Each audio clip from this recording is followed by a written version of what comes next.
Imagine an ordinary evening in an ordinary house on an ordinary street. Picture a house that exudes familiarity with its worn-out wooden floors and the aroma of yesterday's dinner still lingering in the air. Picture a neighborhood that's a symphony of everyday sounds. Children's laughter echoing in the distance, the distant hum of traffic, the gentle rustling of leaves. Envision a protagonist, a creature of habit, going through the motions of his daily routine. A cup of tea, a worn-out novel, a favorite chair by the window. All is as it should be, a tableau of tranquility. Yet, subtly, insidiously, the ordinary begins to warp. Notice the street lamp outside, flickering like a nervous heartbeat. Hear the attic door creaking as if sighing under some unseen weight. Feel the presence of the old grandfather clock, its hands frozen at midnight, a silent sentinel of the hours that no longer pass. But as the clock strikes 12, the ordinary night gives way to an extraordinary terror. Our protagonist, alone in the house, suddenly feels a chill creep up his spine. It's an icy sensation like a cold finger tracing an unhurried path up his back.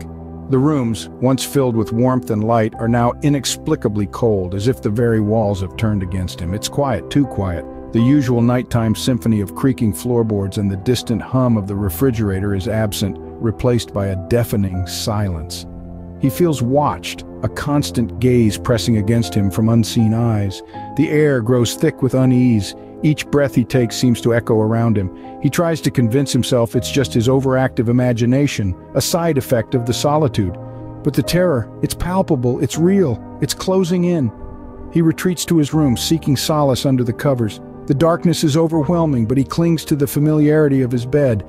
As he pulls the covers tighter, he hears a soft whisper, "You're not alone." The whisper sends a jolt of fear through him, but he convinces himself it's just the wind. He brushes off the chill that crawls up his spine, attributing it to the drafty old windows. He tells himself it's not the icy touch of a spectral hand, but the reality of his aging home. His mind wrestles with logic and fear, attempting to rationalize the inexplicable. The feeling of being watched, he decides, is just a trick of his overactive imagination, spurred by the late-night silence. After all, who hasn't felt the unnerving sensation of unseen eyes upon them in the dead of night? As he attempts to lull himself to sleep, a creak echoes through the darkness. The attic door. His heart pounds in his chest like a drum, echoing the rhythm of his mounting dread. Just as he's about to dismiss the sound, a shadowy figure appears at the foot of his bed.